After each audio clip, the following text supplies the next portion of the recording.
I can't help thinking, no matter how many times we perform Mahler, that every time we do one of these great symphonies, it's somehow a special event, because I think it really is.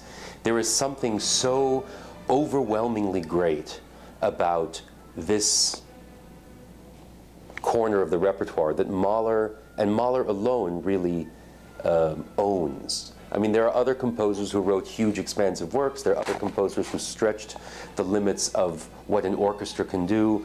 There are other composers who wrote very autobiographical music. But there is something about how we, as a society, here and in Europe, made that transition into the 20th century, and also delved into the increasingly personal take that we had on these cataclysmic events of the world which shaped the 20th century, that somehow Mahler became the soundtrack for that in a very personal, almost neurotic way. The idea of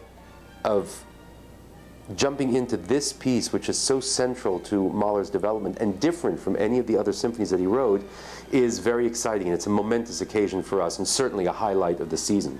This feeling of an enormous explosion of emotion that takes hold of us and completely destroys any semblance of classical proportion that was established in the first movement, let's say. When you perform music this intensely, and you're in such contact with the audience, which we can do here in Helzberg Hall like in very few other places, there is this feeling of having traversed this journey together and being moved by the power of the music in a way which really only the nonverbal, immediate communication of music can achieve.